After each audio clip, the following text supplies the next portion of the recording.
Papuri ko, O Diyos, sa'yo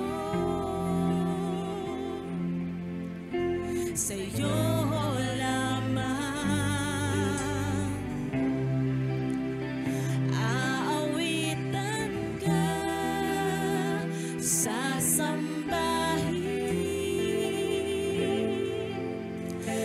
sasambahin tunay ang buhay ko, sa'yo ilalaan,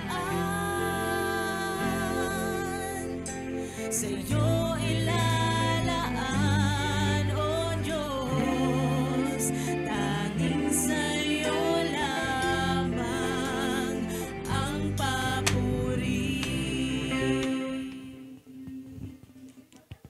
Yan, magandang umaga po sa ating lahat. Iniimbitahan ko lamang po ang lahat na tumayo. Yan, hindi man magandang numbers natin for this morning, but lagi natin tatandaan na ang Panginoon ang ating sinasamba. Amen po ba yun? Yan, magandang umaga rin sa ating mga nakasubaybay sa ating online platform. Nais ko lamang hanyayaan din ng lahat na samahan ako sa ating pagbabasa sa ating umaga.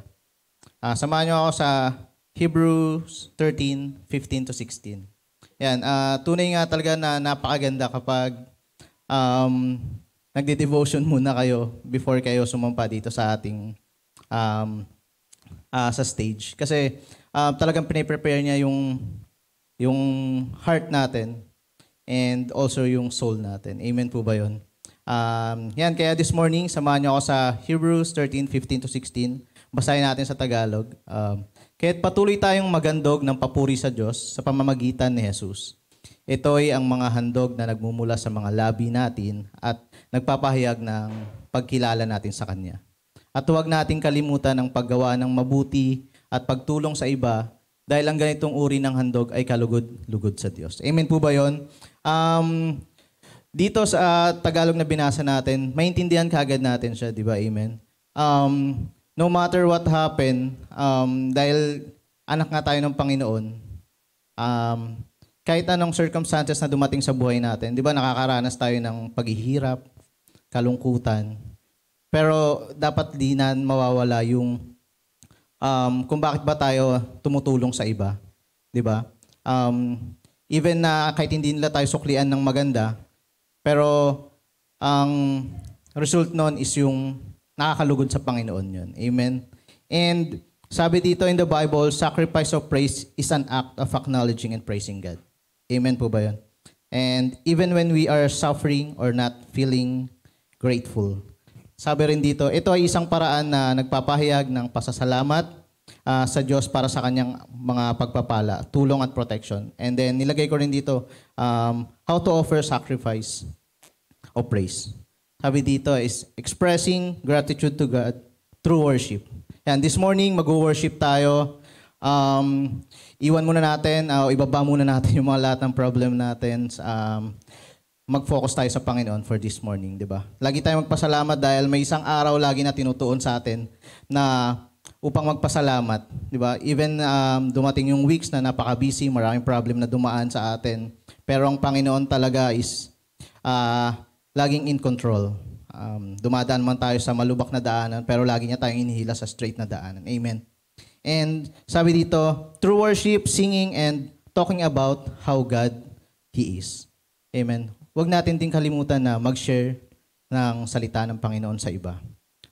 Even a simple na send lang ng Bible verses, share tayo dahil di ba sa panahon ngayon, napaka-updated na.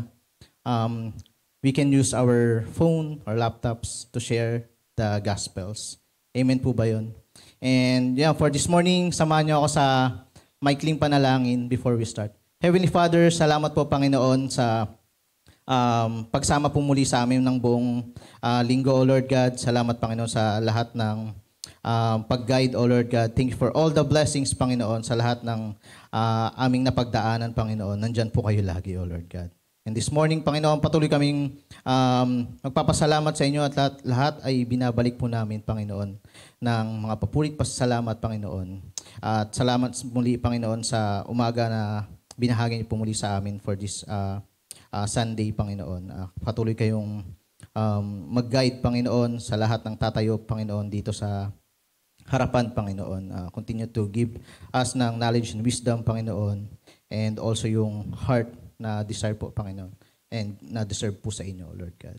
Maraming salamat po muli sa inyo po namin lahat. Ibinabalik ang lahat ng papurit pasalamat sa tanging lamang ni Jesus. Amen.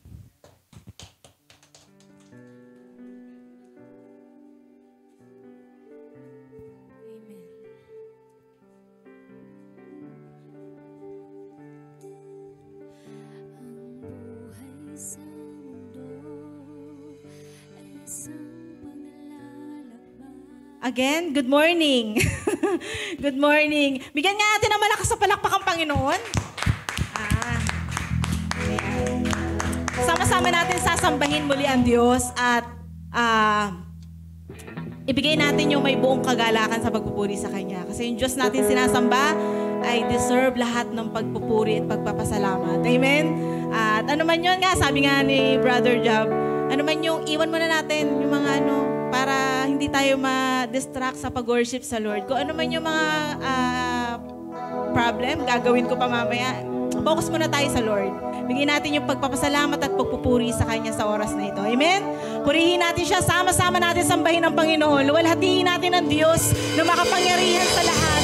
Hallelujah! Hallelujah! Hallelujah, Lord! Sambahin po kayo, Diyos. Sa iyo ang papuri at pasasalamat, Panginoon. Hallelujah.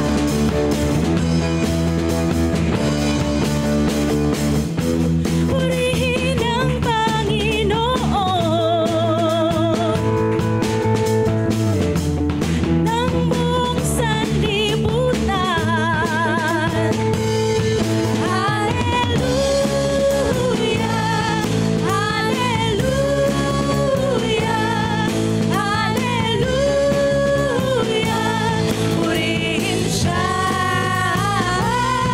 Itaas ang kanyang ngalan. Ibigay ang karangalan. Itaas ang kanyang ngalan. Ibigay ang karangalan kay Jesus. Purihin ka, Panginoon. Purihin ang Panginoon ng buong sanlibutan. Hallelujah! Hallelujah! Hallelujah! Hallelujah! Purihin siya. Itaas ang kanyang ngalan. Ibigay ang karangalan. Itaas ang kanyang ngalan.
kami lumalapit sa iyo, Panginoon.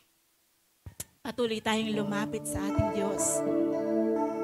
Patuloy natin siyang alayan ng papuri. Patuloy natin siya alayan ng lahat ng pasasalamat na nararapat lamang po sa ating Panginoon. Patuloy natin siyang sambahin. Patuloy natin siyang papurihan sa lahat ng kanyang gawa sa ating mga buhay. Patuloy natin i-acknowledge ang lahat ng ginawa niya.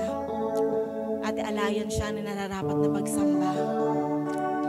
Sa iyo, Panginoon, na lahat ng papuri, aming Diyos. Sa iyo lahat ng pagsamba at pasasalamat. Naway ito'y patuloy na maging dalangin, Lord, ng aming mga puso sa oras na ito, ang awiting ito, Panginoon. Purihin po kayo, Diyos.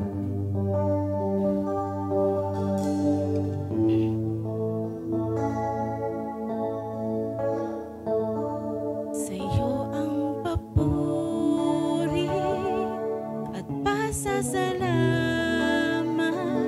aming Diyos.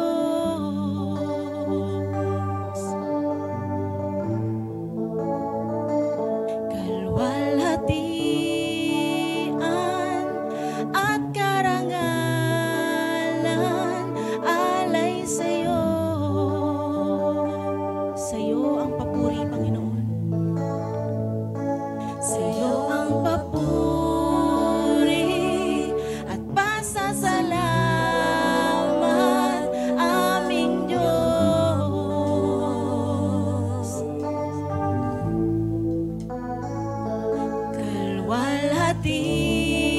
Kalwalhatian at karangalan alay sa iyo. Narito, narito ang buhay ko, Panginoon, gamitin mo sa iyo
puso, Panginoon, ay patuloy na dinudulog po sa inyo, Panginoon.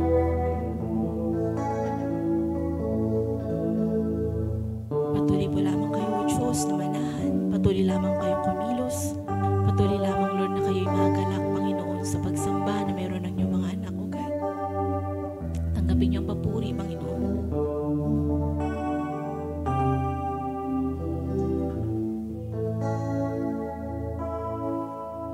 Ang puso ko'y dinudulog sa'yo. Nagpapakumbaba, nagsusumamo. Paging dapatin mo, ikaw ay mamasdan, makaniika at sa'yo ay pumisan. Ang puso ko'y dinudulog sa'yo. Nagpapakumbaba, nagsusumamo. Paging dapatin mo, ikaw ay mamasdan, makaniika at sa'yo ay pumisan. Loobin mo ang buhay ko'y maging banal mong tahanan. Luklukan ng iyong wagas na pagsinta. Daluyan ng walang hanggang mga papurit pagsamba. Maghari ka, O Diyos, ngayon at kailanman.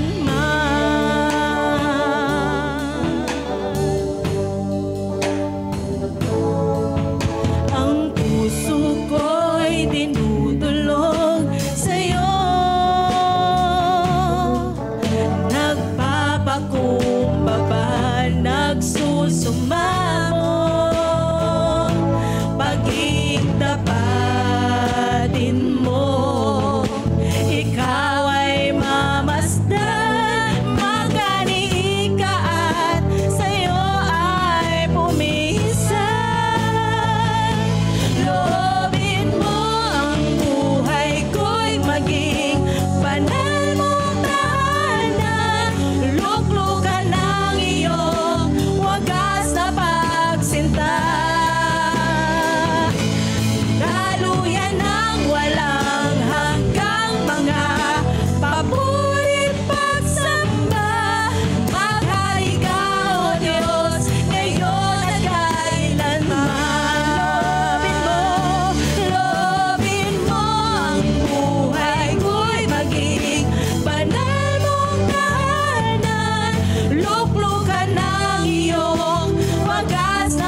ngayon at kailanman. Maghari ka, O Diyos, ngayon at kailanman. Maghari ka, O Diyos, ngayon at kailanman.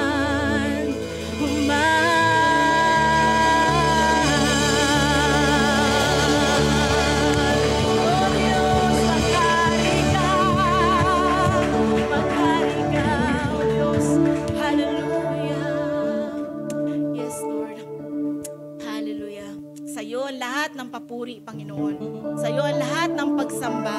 Sa iyo ang lahat ng pasasalamat, Panginoon Diyos na makapangyarihan sa lahat. At patuloy po kaming nananalig at patuloy na nananampalataya, Panginoon, sa iyo. Kayang gawin, Lord, sa aming po mga buhay, Panginoon. Salamat po, Diyos, sa patuloy, Lord, na pag-ibig na pinaparana sa amin, Lord. Sa patuloy, Lord, na mga pangako, Lord, na binibigay mo sa amin, O Diyos, upang kami, Panginoon, na makapagpatuloy, Lord. Salamat, Lord, sa lahat, sa iyong salita. Salamat, Lord, sa encouragement. Salamat, Lord, sa mga tao, Lord, na binibigay mo para kami, O Diyos, ay maggamitin sila para sa amin, O God. Salamat, Lord, sa bawat isa, Panginoon. Salamat po, O Diyos, at patuloy po kami nagpupuri, Lord, sa lahat ng gagawin mo, Panginoon, sa amin sa araw na ito. At patuloy namin pinagkakatiwala, Panginoon, sa iyong kabuuan, O God. Ang iyong pagkilos, Lord, sa aming pong pastor, sa pagbabahagi ng iyong salita, ang iyong kapangyarihan, ang iyong lakas, ay patuloy, Lord, na sumakay niya, Panginoon, at patuloy na maranasan sa kanya pong buhay. Salamat po, at patuloy, Lord, na kalakasan, O Diyos, sa aking pong mga kapatid, Panginoon. At kami, Lord, na makikinig, patuloy niyo lamang kaming gabayan, at patuloy, Lord, na maging mabuti kaming katiwala, Lord, ng mga salita mo. At ito, O Diyos, ay malagay, Lord, sa tama po naming paglalagyan, O God. Sa tamang tatanim na namin, Panginoon. Patuloy niyo po kaming gamitin, Lord, gaya nga po ng aming pong inawit, Lord, na gamitin mo, Lord, yung buhay namin, O Diyos.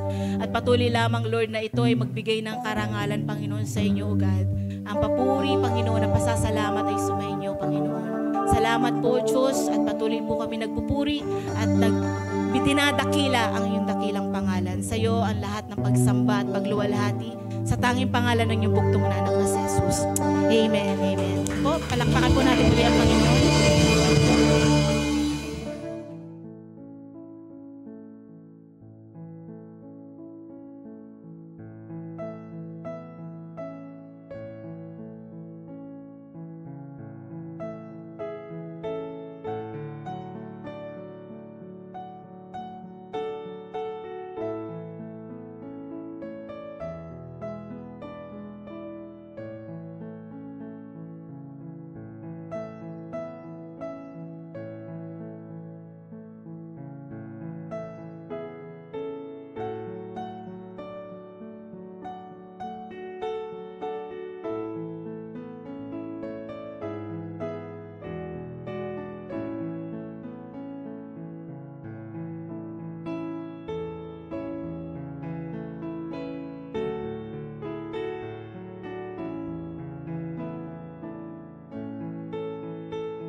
Hello.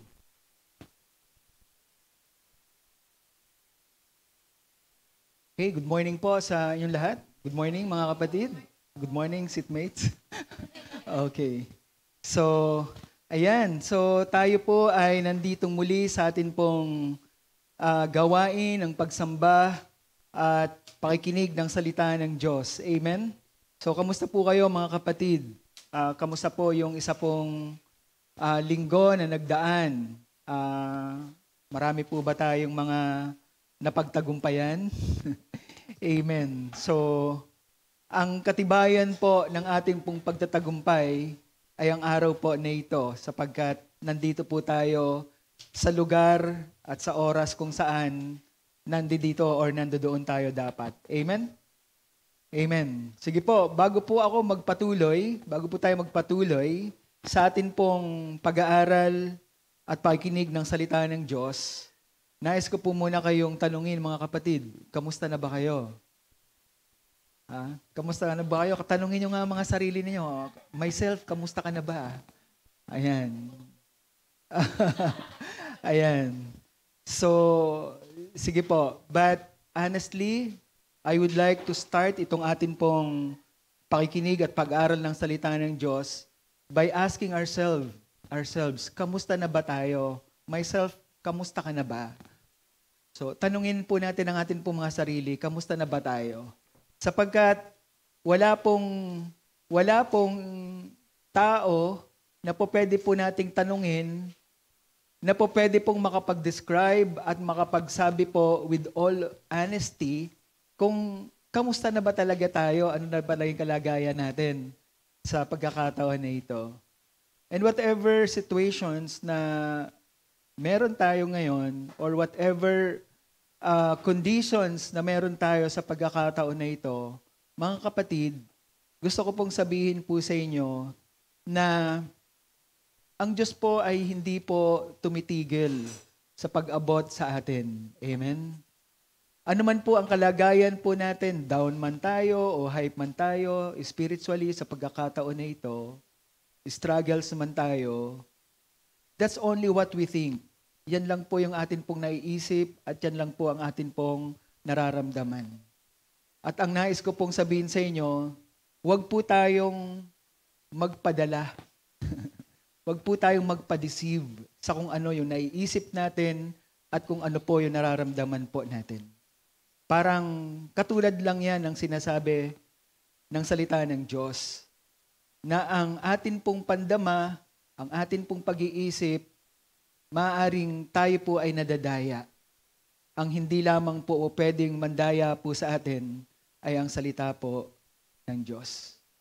So pakinggan po natin ang sinasabi po ng salita ng Diyos sa atin po mga sarili, whatever our situation is, whatever our conditions are. So today mga kapatid, kamusta na ba talaga kayo? Kamusta na ba talaga tayo? Ano na ba talaga ang ating kondisyon sa mga panahon na ito? And that's ourselves. Bakit ba ako nandito ngayon? Bakit ba tayo nandito?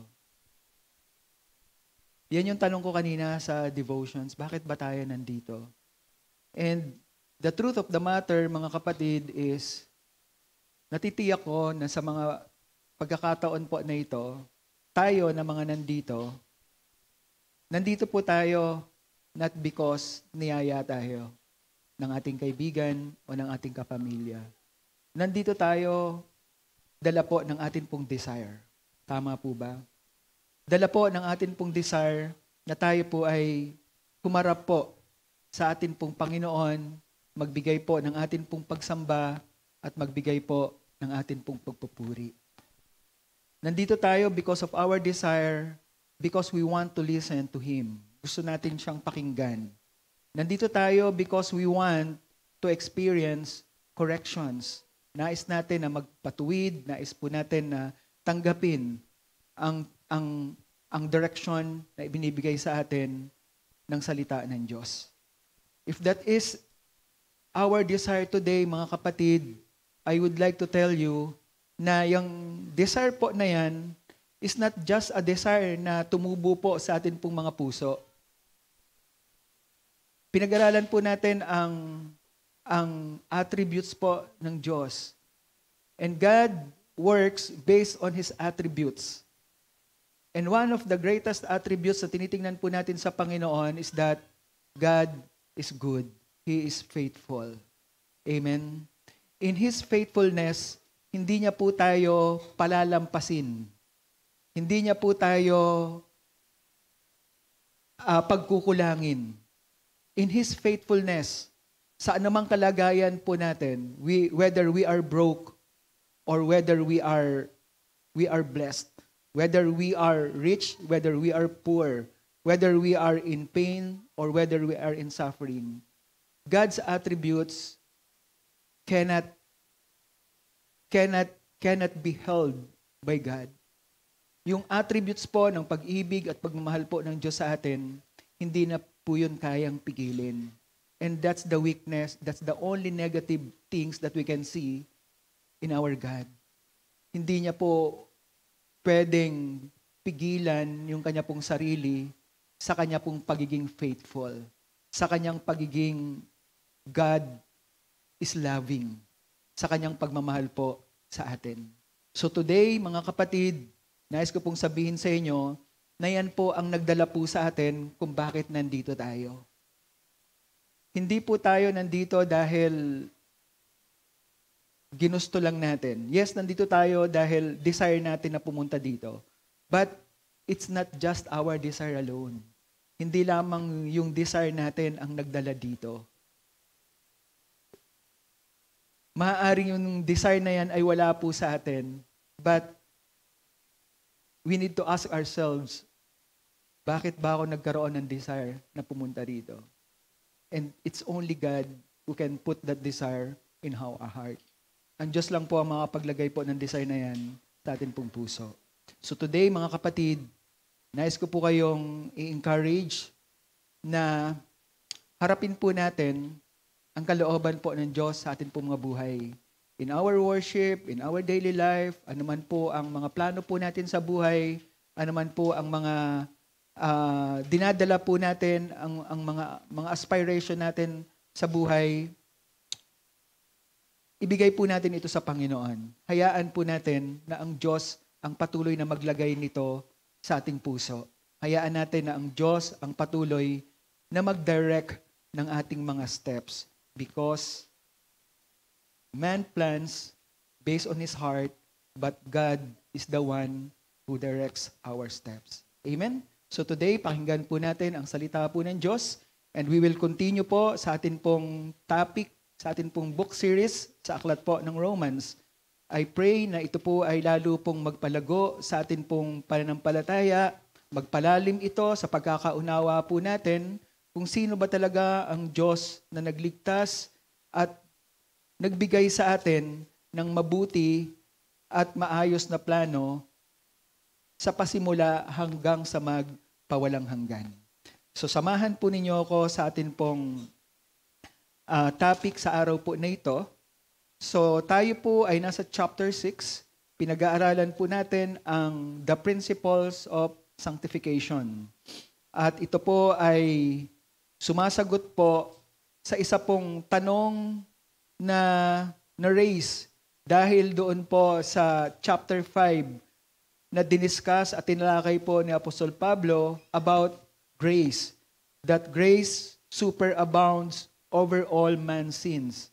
And because of that, a question has been developed, a very important question that says, does the teaching of the gospel of salvation by grace permits us or even encourage us for a sinful living?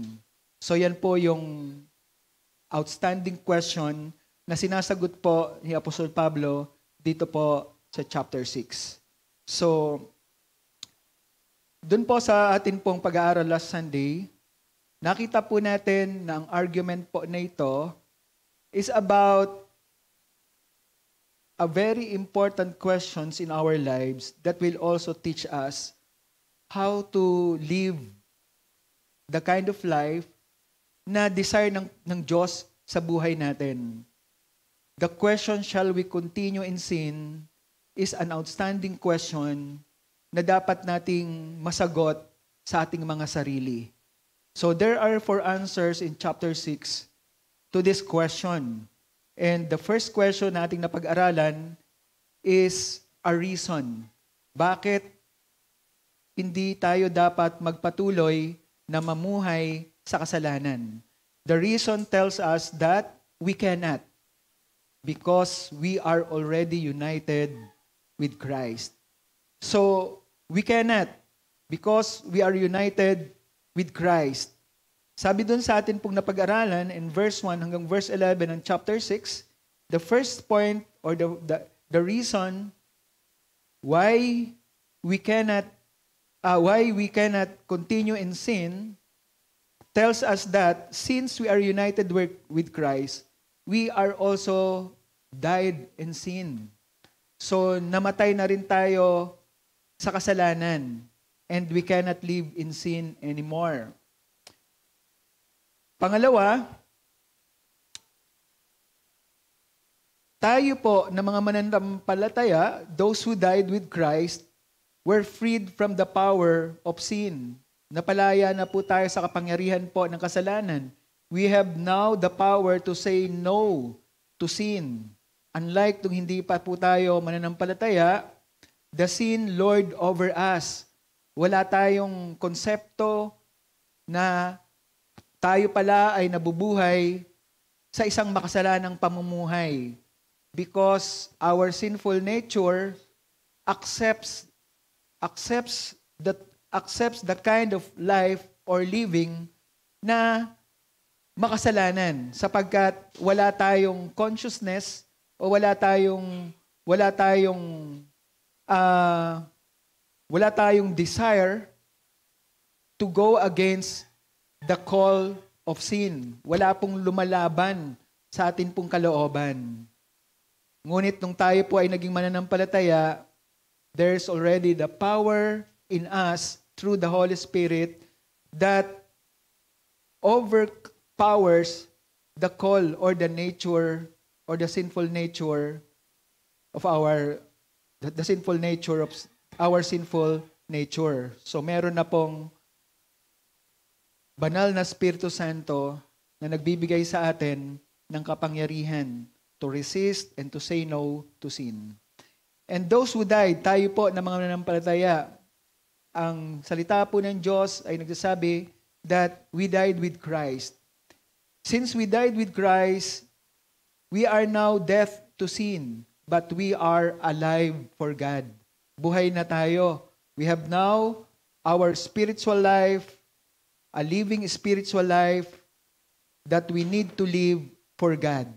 So, the applications and the conclusions tell us in our past study, tells us that believers died and we were buried in our old sinful life. And we got resurrected to a new quality of life. So now we are alive to God in Christ Jesus. This means that we are called to holiness, worship, prayer, service, and fruit-bearing. So yan po ang atin pong napag-aralan nung nakaraan pong Sunday. The reason why we cannot live in sin anymore, because we are already united with Christ.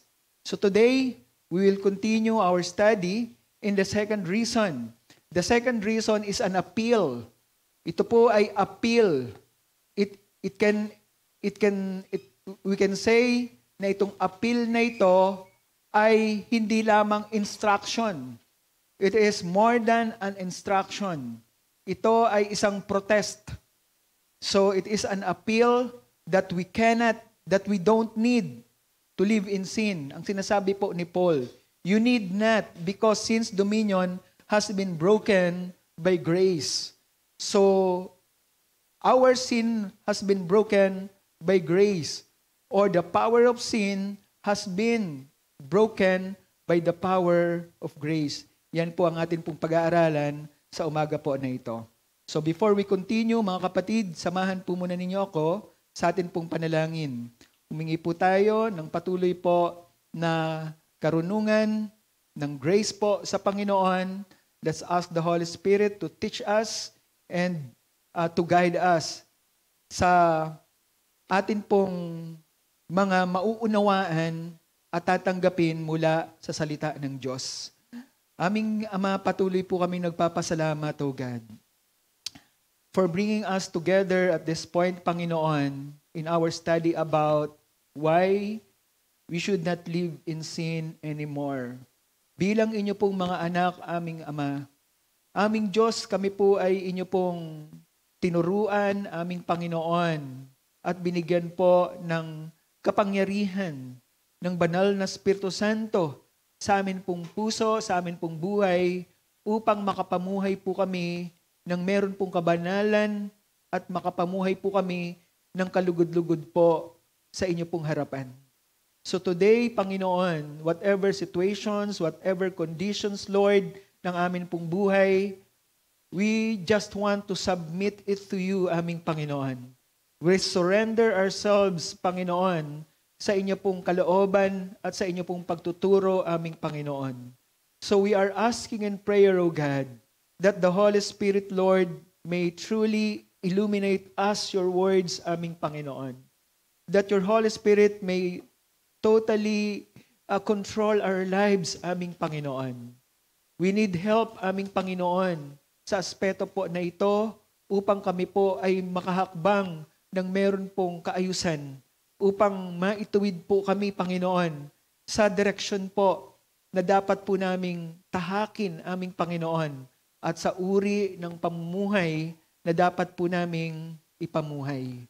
Bilang inyo pong mga anak, we just want, O God, to bring honor to your name. We just want, O God, to give glory, aming Panginoon, to our loving God, to our Savior, and to our faithful God. Maraming pong salamat, O Diyos, sa inyo nga po ang lahat ng papuri. Salamat po, aming Ama. Ito ay dalangin po namin sa pangalan po ng aming Panginoong Jesus. Amen and amen. Purihin po ang Panginoon. In verse 12 up to verse 14 ng chapter 6 po ng Book of Romans, samahan po ninyo ako sa inyo pong mga Biblia. Ang sabi po dito, therefore sin is not to reign in your mortal body, so that you obey its lust. And do not go on presenting the parts of your body to sin as instruments of unrighteousness, but present yourselves to God as those who are alive from the dead, and your body's part as instruments of righteousness for God. For sin shall not be master over you, for you are not under the law, but under grace. In Tagalog version, huwag na ninyong paghariin ang kasalanan sa inyong katawang may kamatayan, para hindi na ninyo sundin ang masasamang hilig nito. Huwag na ninyong gamitin ang alinmang bahagi ng inyong katawan sa paggawa ng kasalanan. Sa halip, ialay ninyo ang inyong sarili bilang mga taong binigyan ng bagong buhay.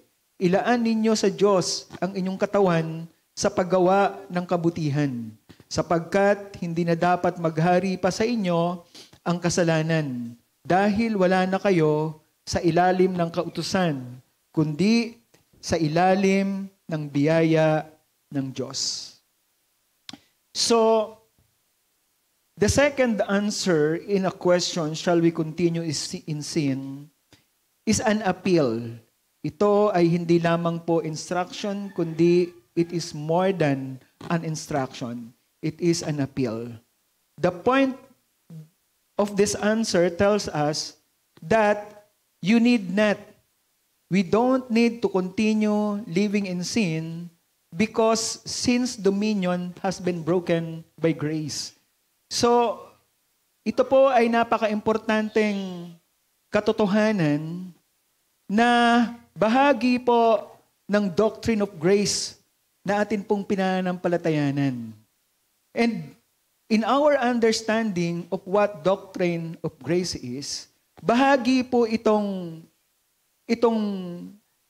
point na ito ni Paul ng ginagawa po ng biyaya ng Diyos sa atin pong buhay. So grace, mga kapatid, is brought out by God's love for us. Ito ay dala po ng dakilang pag-ibig ng Diyos sa atin.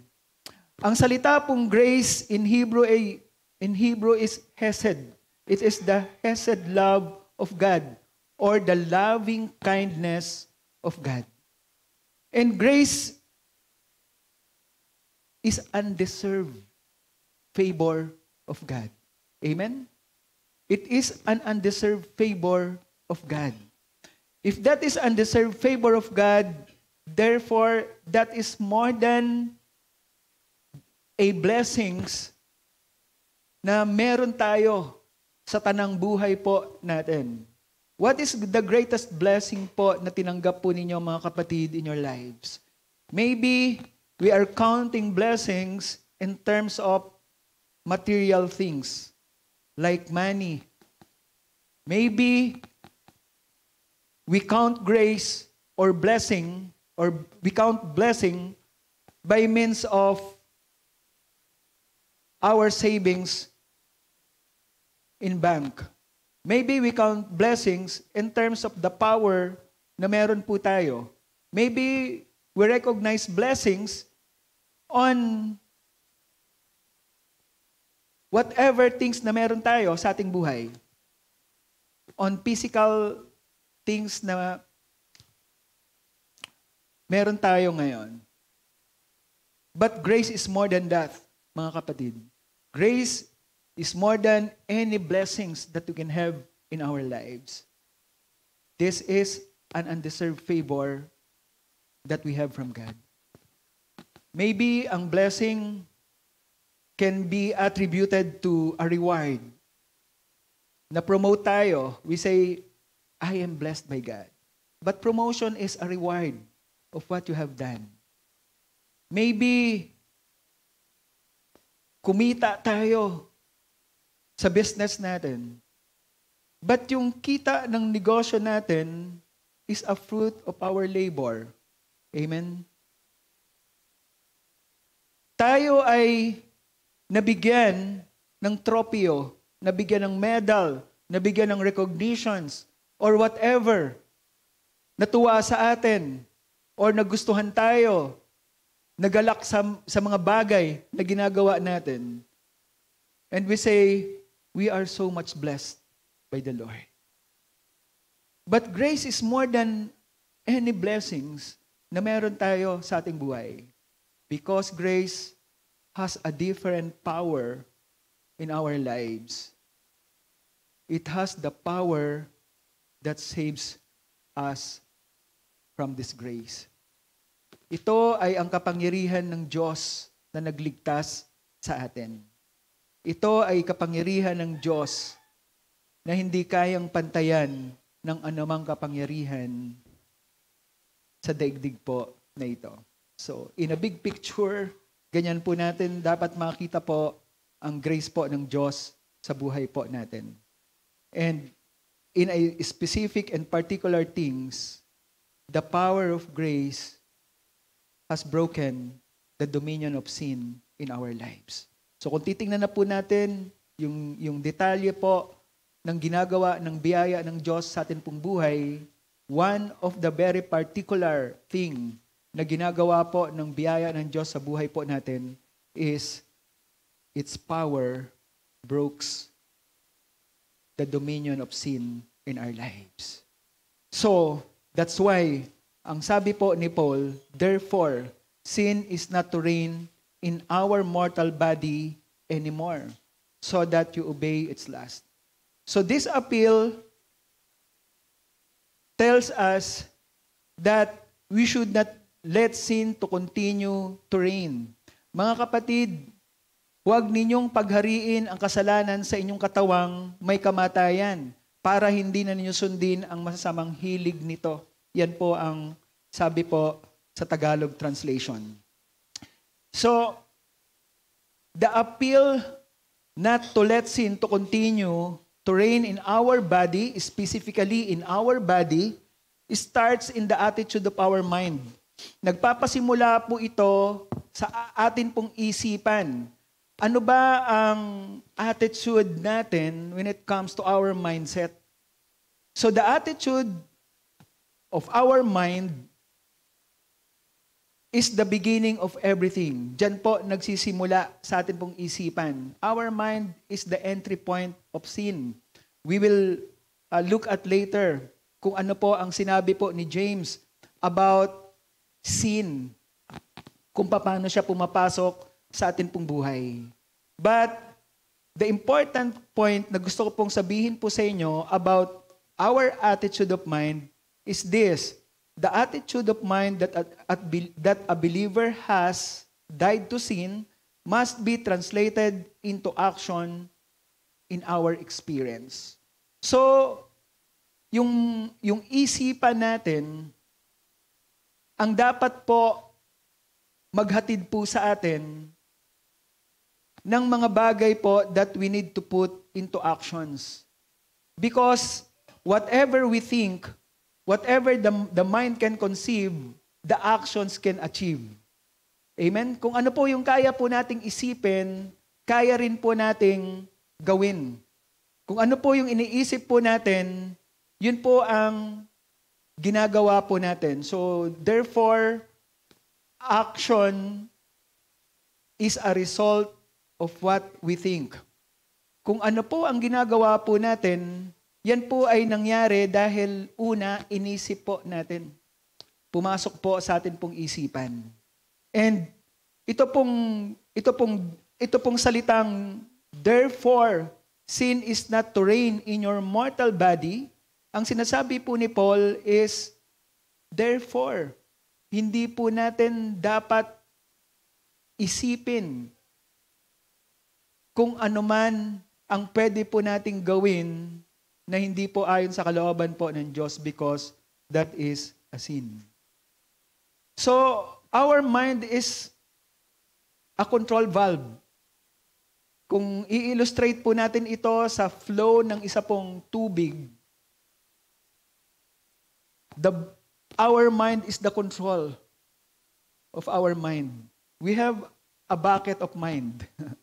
yung isa pong timba, ang atin pong brain, ang atin pong isipan. And we pour it out with water. And whatever water na ilalagay po natin sa atin pong bucket, sa atin pong isipan, kung madumi po ang tubig na yan and we let our faucet open, we don't control its valve, then ang laman po ng atin pong isipan are dirty water. So, the attitude of our mind is very important in letting sin not to continue. Di ba? So not to reign means to stop continuing. Di ba? To stop continuing. And we can stop that by not allowing it or by stopping it to flow in our mind. So napaka-importante po nung illustration po na yan, nung attitude na yan. So, and how our minds are influenced by things that comes into it. Paano po na-influence ng mga bagay na pumapasok po sa ating isipan, yung atin pong attitude of mind. Commercial, di ba? Advertisement, di ba? So what you see, kung ano yung tinitingnan mo, di ba? Kung ano yung pinapakinggan mo, di ba? So those are things that what you sense by your eyes is what also perceived by your body. So whatever the body can perceive are those things that comes into your mind. Those things that you can see, those things that you can hear, those things that you can feel, those things that you can touch. So the senses that works in our body are the entry points of sin. Yan po yung entry points ng kasalanan. The senses of our body. Kaya nga ang sabi dito, sin is not to reign in your mortal body. All the senses that begins in our mind, that is dictated by all of our senses. The sense of touch goes to our brain and our mind tells what it is. Diba? And then, it dictates our heart. So, and our heart, let our body put what we think into actions. So, tatlong bagay po palagi ang involved sa atin pong katauhan because we have three elements as a human. The elements of intelligence, the intellectual element, the sensus element or the heart, and the will element in our nature. So napag-aralan natin nung nakaraang Sunday sa chapter 6 verse 6 that our old self, yung luma nating pagkatao, was crucified so that sin as a reigning power or tyrant might be knocked out. So, paano nga ba makakagawa pa ng kasalanan ang isang bagay na patay na. Kasi dead means wala ng capability. And by faith, tayo po ay namatay na. Nakapako na. Namatay na, nakasama ni Kristo. Ibig sabihin, wala na po tayong kakayanan na gumawa po ng kasalanan. Di po ba? But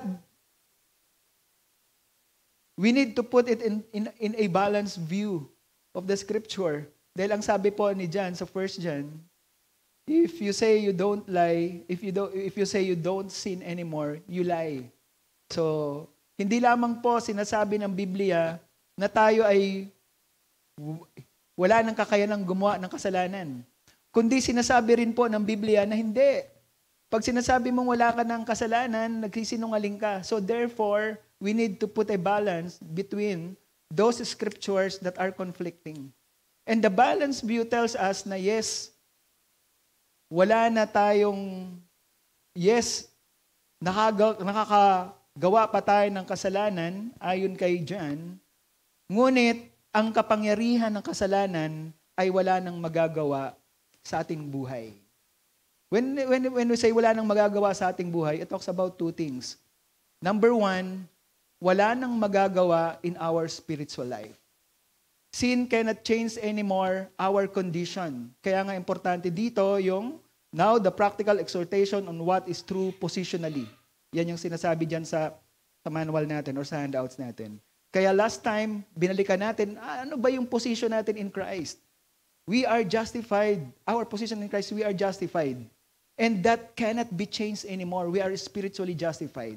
So the power of sin has no power anymore to change our condition in Christ. Hindi na niya kayang baguhin. But the power of sin can change our physical life. The power of sin can ruin our physical life.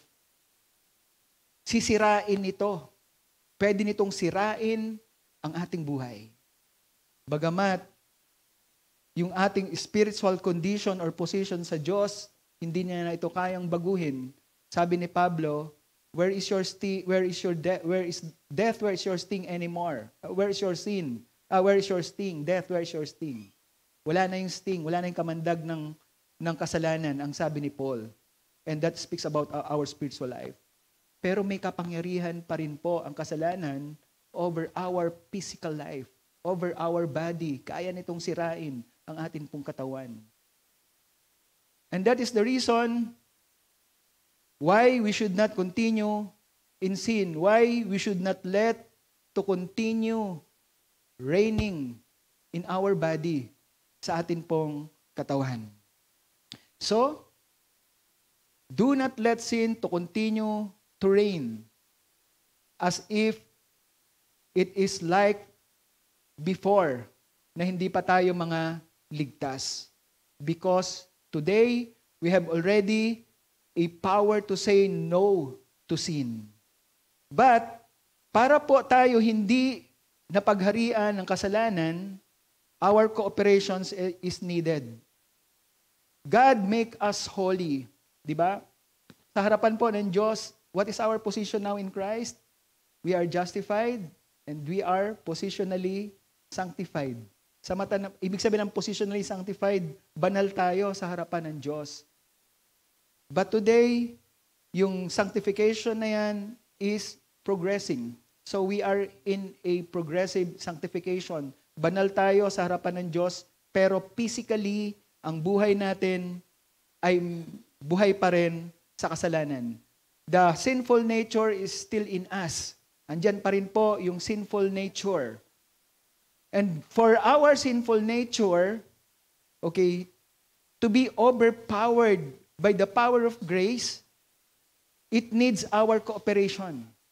So kailangan makipag-cooperate tayo sa kalooban po ng Diyos.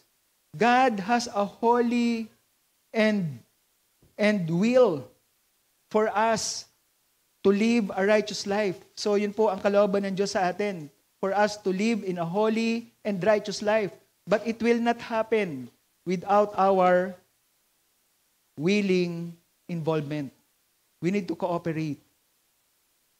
How we could cooperate? Obedience. Obedience to the Word of God. In verse 13, it continues like this.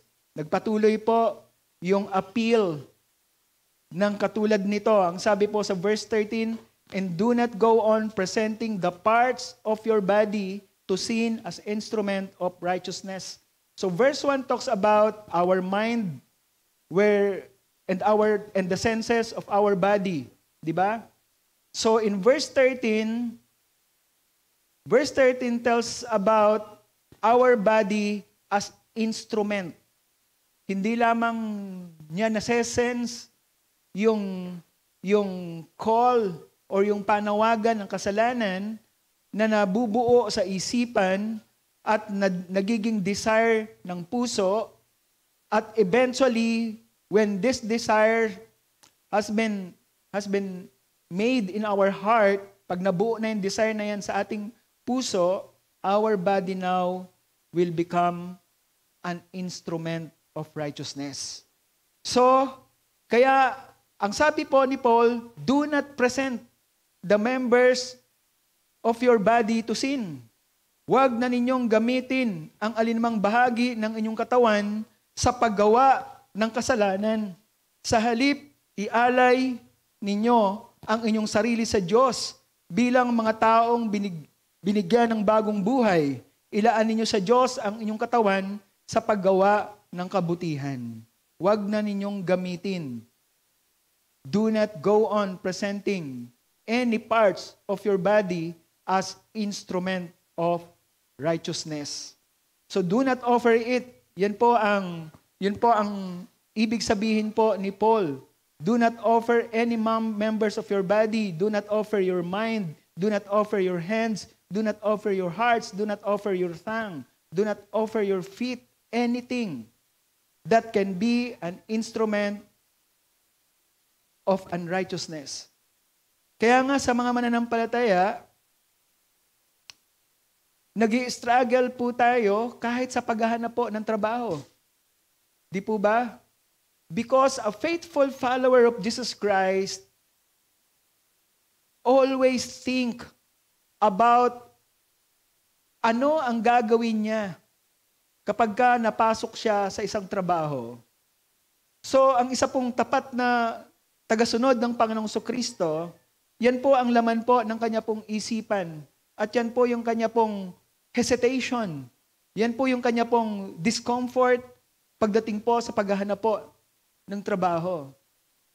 So that's only one example. So meron tayong struggle sa pamumuhay natin sa mundong ito. Because this world is lorded over by Satan. Di po ba? Sino po ang Diyos ng sanlibutan ito? The evil one. Di po ba? Sino po ang Diyos ng mananampalataya? The Lord Jesus Christ, the Savior of mankind. And we were described and illustrated by the Scripture to be a salt and light of this world. And because of that, feeling natin may difficulty tayo sa pamumuhay sa mundo pong ito. Di po ba? Ganyan po ba ang inyong pakiramdam? Na nahihirapan tayo to live equally, to live a life of holiness dahil ang mundong ito ay punong-puno ng kasalanan, di ba? So, we have discomfort, mga kapatid. And that comes, mga kapatid, in our mind because we don't truly understand the power in us. The power of grace in our lives. Nagdi-diminish po yung power of grace sa atin pong isipan because we don't totally understand the works, the power that works in the grace of God. Nagiging maliit po ang pagtingin po natin sa atin pong mga kakayanan. Nagiging maliit po ang pagtingin po natin sa grasya po ng Diyos. Dahil hindi po natin tinitingnan ang laki ng kapangyarihan na kumikilos po sa atin pong buhay. Hindi po natin nare-realize po ang kapangyarihan ng biyaya ng Diyos sa pamamagitan ng banal na Espiritu Santo na nasa atin pong buhay. We don't see the power in us. We don't see the weapons that we have to go into battle of this world. We always forget. We always forget what we have in Christ. Yan po ang problem. The problem is not the world. Hindi po yung mundo ang problema. Hindi po yung mundo na atin pong ginagalawan ang problema. Ang problema po natin is yung atin pong pagtingin sa kapangyarihan na kumikilos po sa atin pong buhay. Marami pong mga Christians nag-i-struggle po dito po sa do not offer the members of your body to sin. Amen? Marami pong nag-i-struggle, marami pong nagko-compromise about it. Because they think na wala silang pwedeng gawin kundi mag-compromise. And if that kind of mindset ang meron po tayo bilang isa pong mananampalataya, we will never see the power of grace in our lives. Paano ko po yan nasasabi, mga kapatid? I've been into that situation long time ago.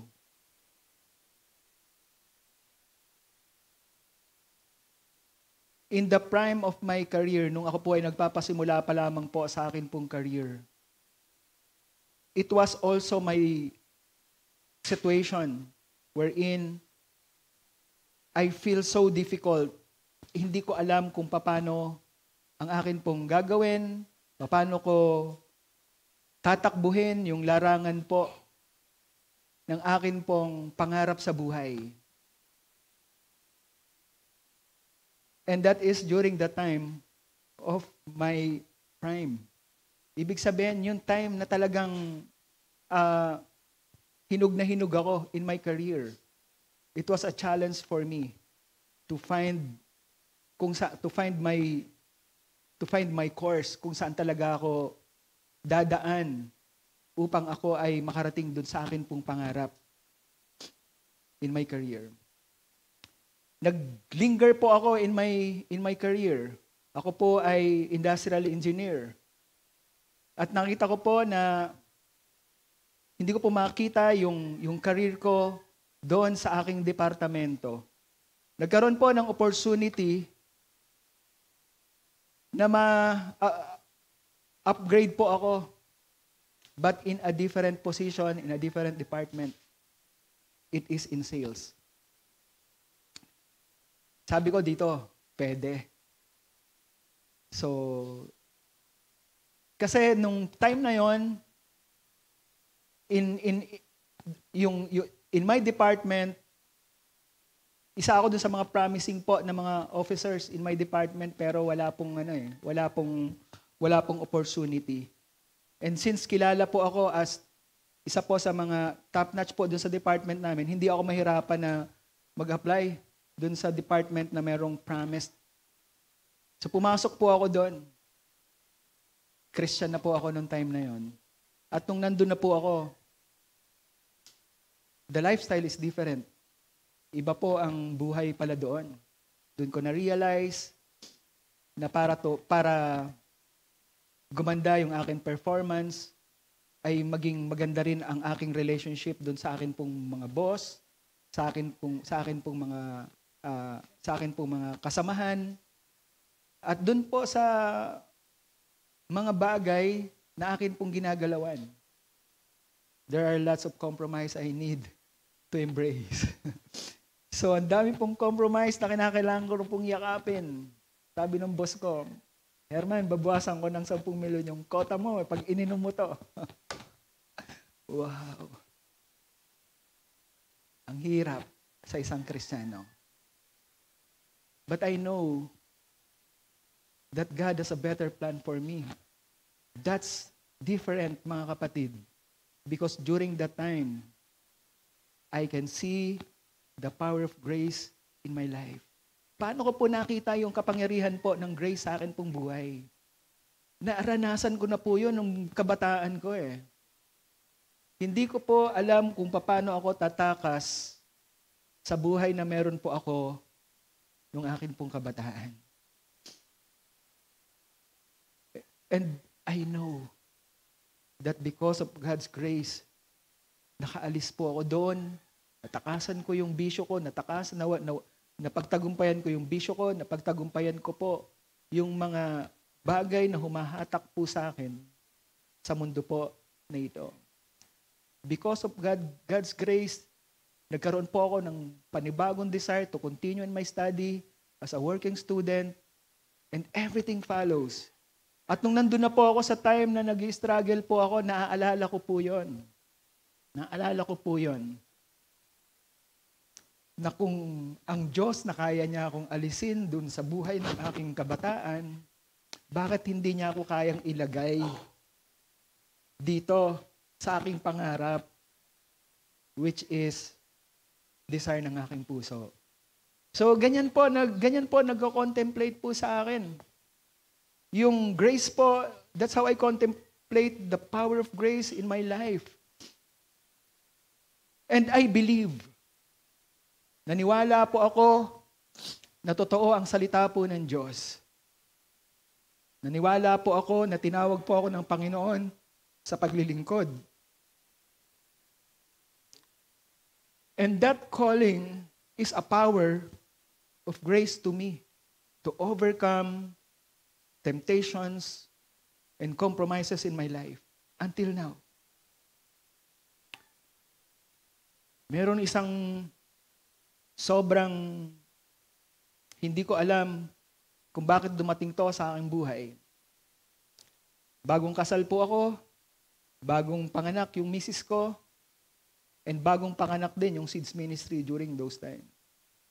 I was still in sales. Ang temptation po sa sales, hindi lamang alak, hindi lamang pera, kundi babae at immoralities. I was into that temptation. But the power of grace in my life, I will never hesitate, mga kapatid, at ilang beses ko na po itong kinuwento po sa inyo pong buhay. Itong buhay ko po na ito sa inyo. I always testify that during that time na ako po ay nakaharap sa isang temptation, ang laman po ng akin pong isipan ay ang mga kabataan sa Seeds Ministry.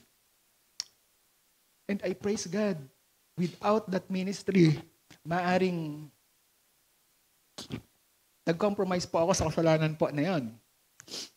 Maybe I have offered the members of my body into sin. But that's the power of grace, mga kapatid. Sorry, pahingin tissue. But that's the power of grace, mga kapatid, in my life. Bakit ko po yan sinasabi po sa inyo? Sinasabi ko po yan sa inyo because I have experienced and I want to testify na ang sinasabi po ng salita po ng Diyos is true. Is true to all who believe, sa lahat po ng mga believers.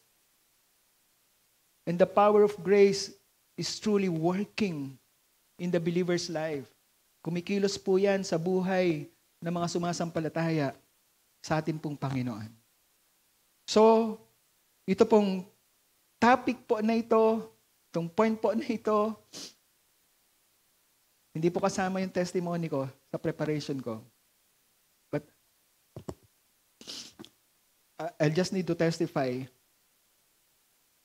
that we can live, mga kapatid. Kaya po natin ang mga mananampalataya lumaban sa mundo po na ito na punong-puno po ng kasalanan. Kaya po nating lumaban sa gitna ng mundo na puno ng kasalanan because of the power of grace in our lives. Ang sinasabi lamang po sa atin is we should not offer or present the members of our body to sin. Hindi natin kinakailangang i-present yung atin po mga sarili para lang sa isang bagay na agenda po natin sa buhay. Kung ito naman ay isa pong kasalanan.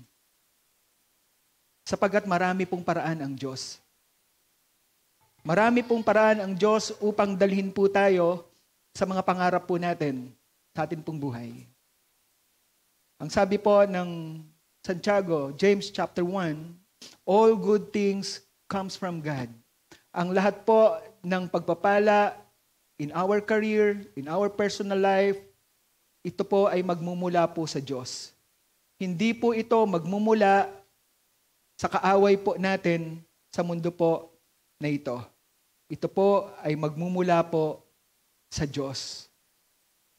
Ito po ay magmumula sa kapangyarihan na kumikilos po sa atin pong buhay. So, ano po ang gagawin natin? We should walk in the newness of our life. Yan po yung chapter 6 verse 4 natin pong pinag-aralan nung nakaraang Sunday. Our obligation is to turn control of our members to God. So ilipat po natin, ibaling po natin yung atin pong mga katawan, yung atin pong buhay sa paglilingkod po sa Diyos. Huwag po nating i-offer po sa mundo, i-offer po natin sa paglilingkod po sa Diyos yung bahagi po ng atin pong mga katawan. Yung atin pong isip, yung atin pong talento, at ano pa mang kakayanan na meron po tayo sa atin pong buhay. Naubos ko na yung tissue. Elisha, yung aking namatay. So, nawala.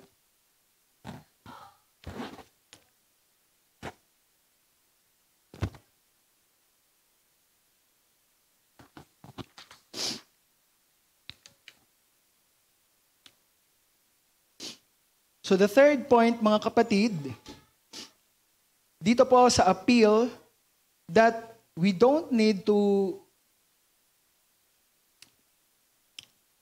continue in sin because since dominion has been broken by grace, tells us that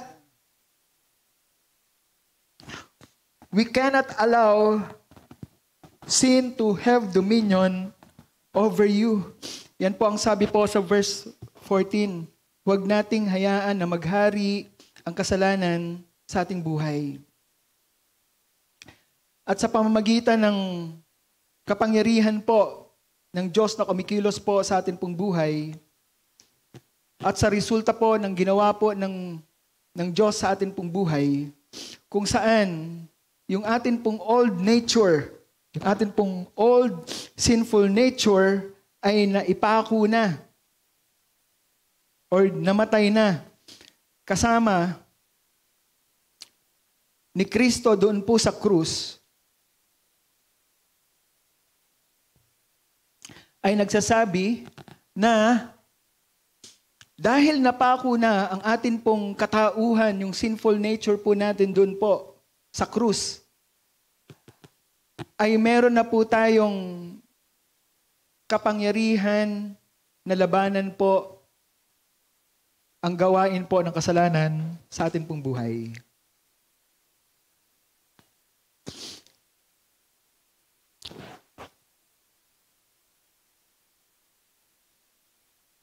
Ang katotohanan po na dapat po nating tingnan sa panahon po na ito ay ito.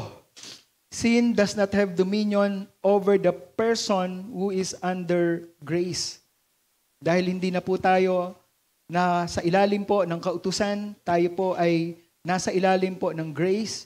Ang tinitingnan po natin ay hindi na po kung ano ang magagawa ng kasalanan sa atin pong buhay. Bakit sinasabing we are not anymore under the law.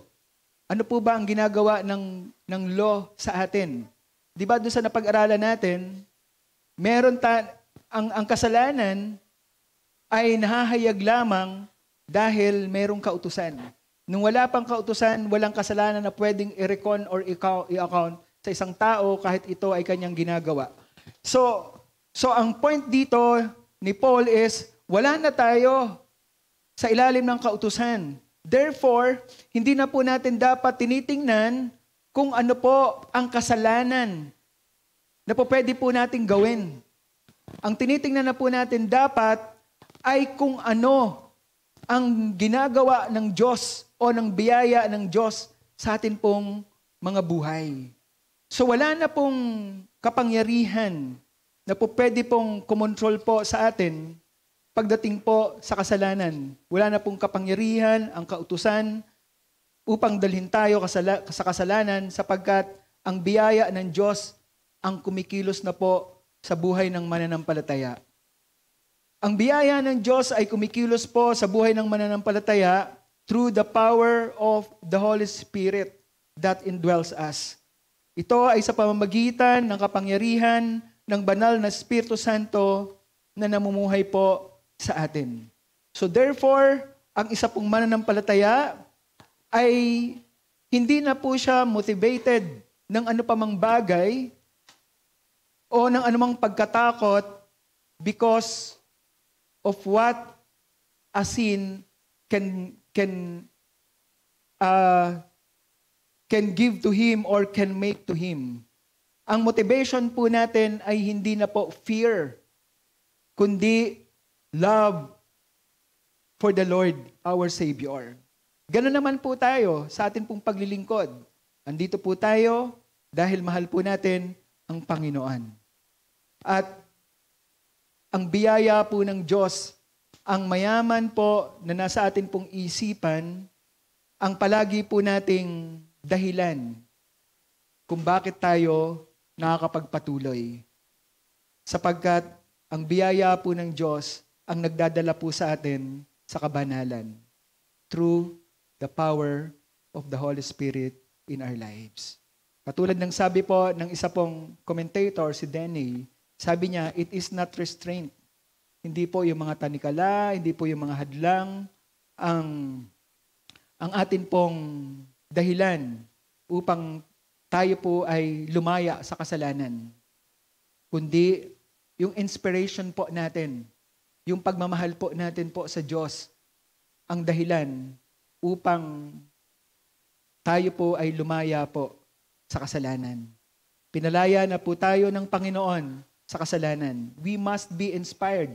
We must be inspired sapagkat malaya na po tayo sa kasalanan. Sabi nga, hindi na po yung sin ang atin pong master. Hindi na po ang kasalanan ang atin pong Panginoon. Ang atin pong Panginoon ay ang atin pong tagapagligtas na si Jesucristo.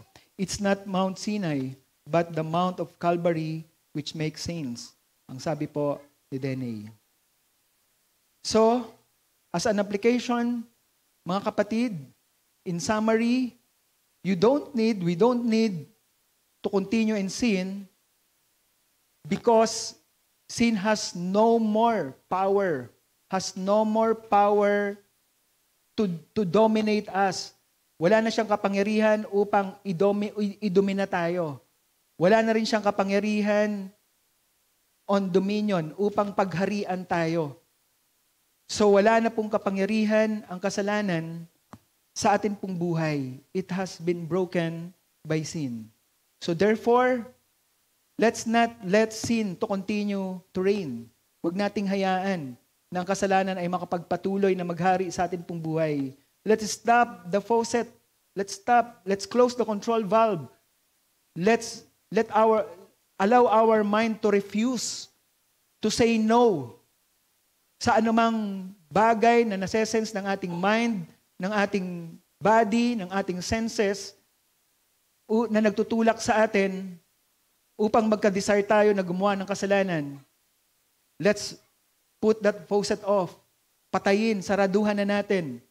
yung faucet na yan, yung control valve na yan, so that we cannot continue anymore to think about sin. Do not present or do not offer your body. Don't offer your talents upang magamit ito sa isang makasalanan na bagay. Don't offer your hands upang tumulong na magtagumpay ang kasalanan. Don't offer your intelligence upang malikha ang kasalanan at makapangyari ang kasalanan sa mundong ito. Laban sa iyong kapatid, laban sa sino paman. Do not allow sin to have dominion over you. Huwag nating hayaan na ang kasalanan ay maghari o maging Panginoon natin. So as an application, ang appeal po ni Paul is not to let sin be entertained. Huwag nating i-entertain sa ating isipan. Do not let sin be a master over us. Through our mind, sin creeps in. Ang sabi po ni James, sa pamamagitan daw ng ating isipan ay gumagapang ang kasalanan patungo sa ating mga puso hanggang sa ating kalooban up to our will. Sin gives birth to sin. That's why sin have dominion over a believer. Ang kasalanan, pag pumasok po sa mananampalataya, it gives birth to another sin. So that's why siya po ay nakakapaghari po sa atin. Yan po ang sabi po ni James. Ano po ang sabi po ni James? Sabi sa Santiago, Kabanatang 1, talatang 14 hanggang 15, natutokso ang isang tao kapag nahihikayat siya at nadadala ng sariling pagnanasa. At kung susundin niya ang pagnanasa niya, magbubunga ito ng kasalanan. At kung magpapatuloy siya sa kasalanan, hahantong ito sa kamatayan. It gives birth to a sin. Sin gives birth to a sin. So Paul, dito po sa atin pong pinag-aralan, meron po siyang teachings po sa chapter 8 patungkol po sa kapangyarihan na kumikilos po sa atin pong buhay. The power of the Holy Spirit that gives us life, that gives freedom to all believers from the power of sin. Sin that leads to death. So sin that leads to death dito ay applicable lamang po ito in two things. Leads to death can be spiritually and can be physically. Death here in spiritual sense, hindi po ito nangangahulugan of loss of your salvation.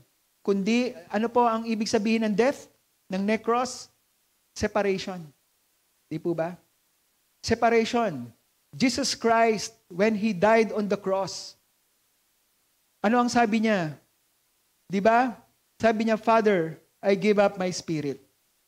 So, namatay po ang Panginoong Sukristo. Nung namatay po ang Panginoong Sukristo, according po sa kay Isaiah, ang mukha po ng Diyos ay itinalikod niya sa Panginoon.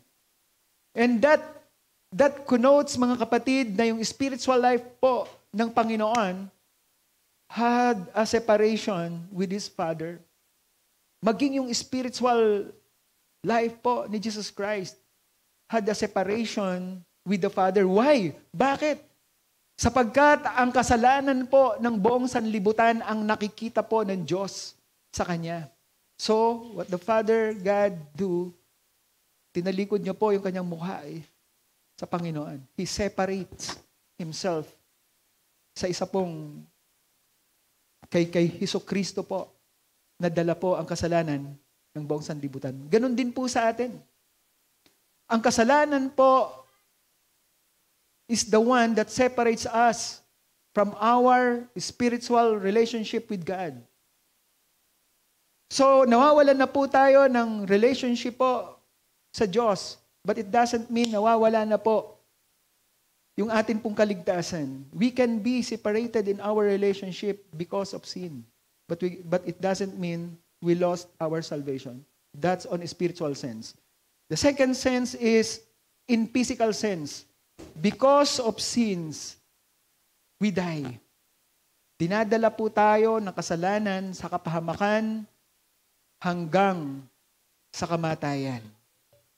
Ngunit, ang kapangyarihan po na meron ng isa pong mananampalataya through the life-giving Spirit or through the Holy Spirit that gives us a spiritual life, that gives us freedom from the power of sin, is more powerful than the power of sin. And that's how God's grace works in our lives. Tingnan nyo ang Romans chapter 8. Short preview lang po ng susunod po nating pag-aaral. Sabi dito, but you are not controlled by our sinful nature.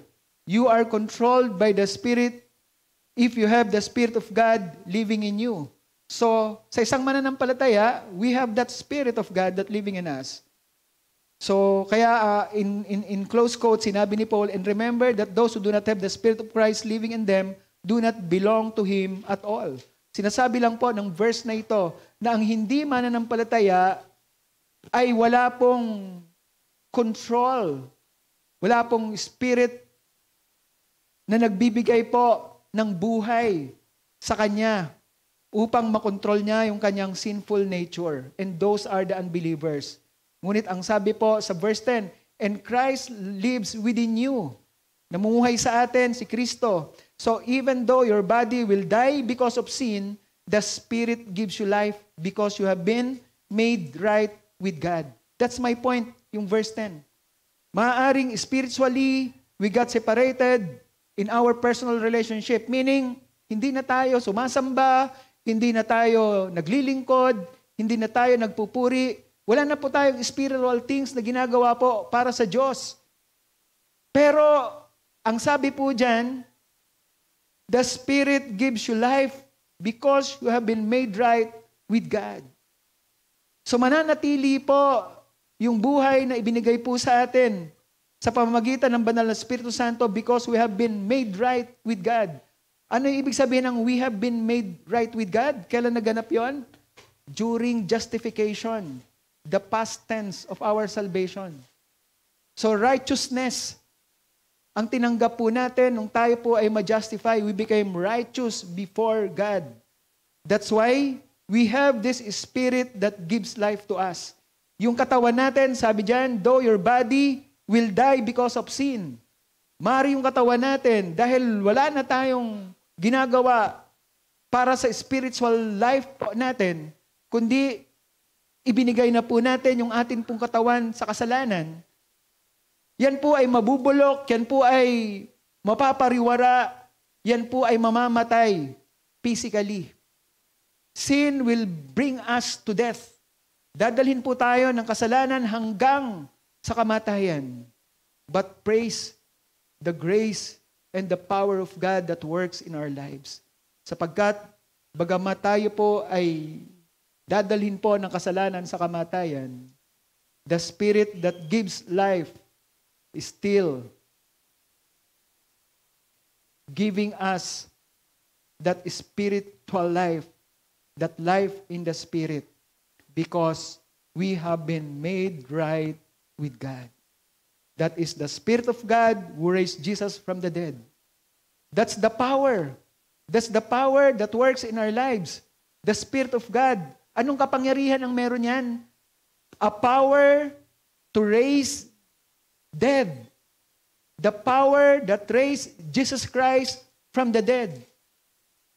Kaya nga, ang point ko po rito kanina is, we should not undermine the power of grace that works in our lives.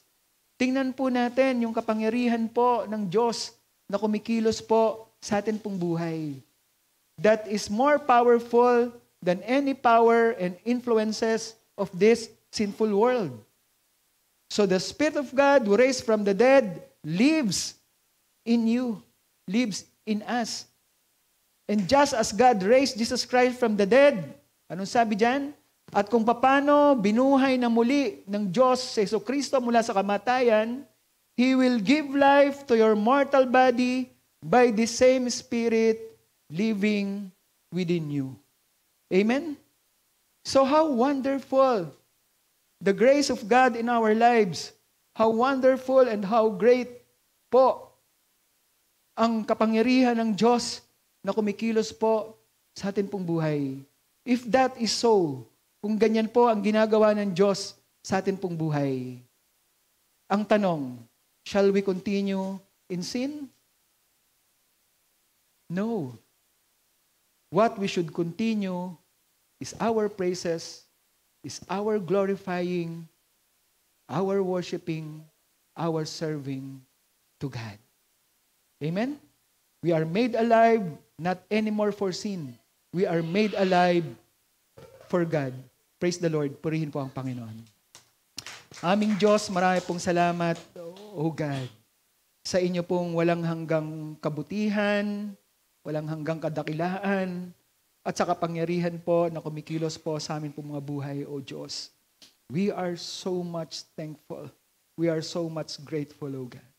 Wala po kaming pwedeng sabihin na dahilan, aming Panginoon, for us to continue living in sin because we have already freedom from it. He is not anymore our master. He has no power anymore over us, aming Panginoon. He may bring us, our physical body to death, O God, but our lives, O God, is still with you. It's still, O God, in the hands of the living God. It's still within the power of the Spirit that brought life from death. Maraming pong salamat. Ingatan at pagpalain po ninyo ang inyo pong mga salita na amin pong napakinggan at napag-aralan po sa amin pong mga buhay. We pray, Lord, that the power of faith, O God, may truly change us, may truly give us breakthrough, aming Panginoon, when it comes to our walk in faith, aming Panginoon. Yes, we have so many worries in life. We have so many struggles. May mga hesitations, may mga doubts po kami, aming Panginoon. Also, forgive us, O God. Allow us, Lord, and let us, O God, to look at the life-giving Spirit, the grace, the power of grace, Lord, that works in us, aming Panginoon. And, O Lord, we just want to be thankful. We are so grateful. And we give praise, we give glory to your name, aming Panginoon. Maraming pong salamat, O Diyos. Salamat po, aming Ama. Ingatan po ninyo ang aking pong mga kapatiran, aming Panginoon. At ang inyo pong biyaya, ang patuloy po naming tanggapin. Ang inyo pong walang hanggang biyaya sa aming pong mga buhay. Salamat po, O Diyos. Binibigay at binabalik po namin ng meron pong pagpupuri ang amin pong pagpapasalamat. Salamat po, O Diyos, sa pangalan ni Jesus. Amen and amen. Purihin po ang Panginoon.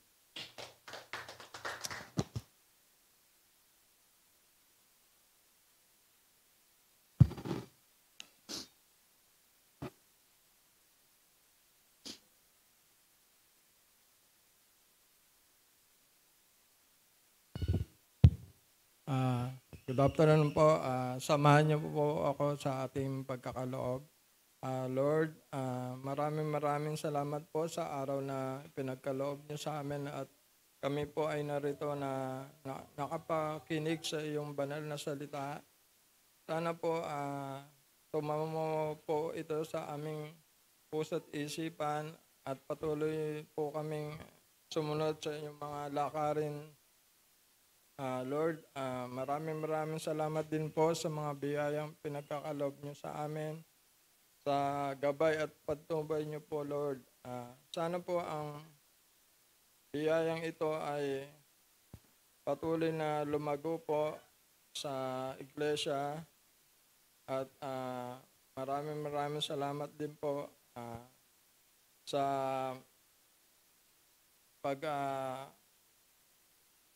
pag-ano nyo po sa amin, paggabay sa araw-araw na aming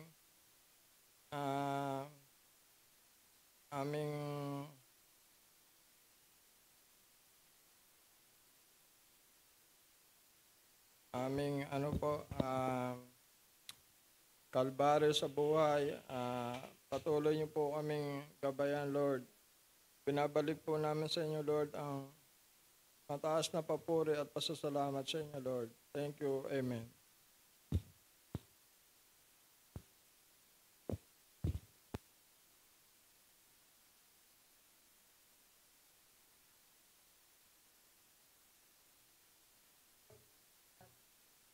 at sa atin pong pagtatapos, tayo po ay magbalik po ng atin pong papuri at hayaan po natin na ang atin pong mga panalangin ay patuloy po nating ibigay po sa Panginoon. Whatever prayer needs na meron po kayo, mga kapatid, sa panahon po na ito, lahat naman po tayo may prayer needs. Wala po akong kilalang mananampalataya. I would like to speak about the believers na wala pong prayer needs. Lahat po tayo mayroon pong pangailangan po sa Diyos. Amen. So this afternoon at 2 p.m.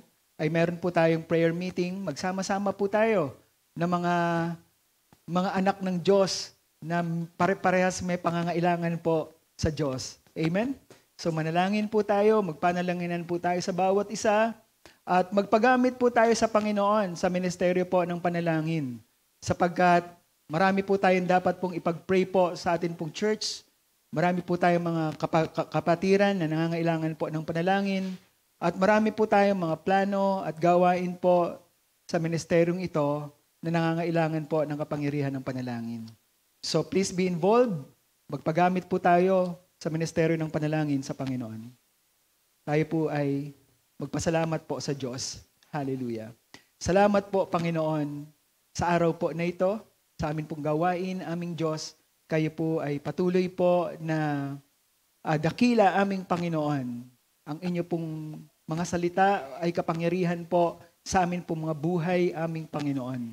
At ito po ay patuloy po naming dalangin na ito po ay maging puwersa o maging influence, maging lakas po namin ito upang lakaran po namin ang mga challenges, ang mga pagsubok, at ang mga temptation po na dumadating po sa amin po mga buhay. Maraming pong salamat, aming Panginoon, for the truth, O God, na inyo pong itunuro sa amin, Panginoon, that we have a power, Panginoon, to say no to sin. That sin has no power anymore over us, and ang kasalanan ay wala na pong kayang gawin, Panginoon, sa amin pong mga buhay. Maraming pong salamat, aming Panginoon.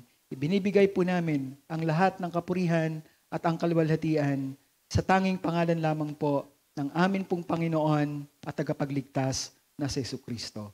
Salamat po, O Diyos, sa pangalan ni Jesus. Amen and amen. Purihin po ang Panginoon.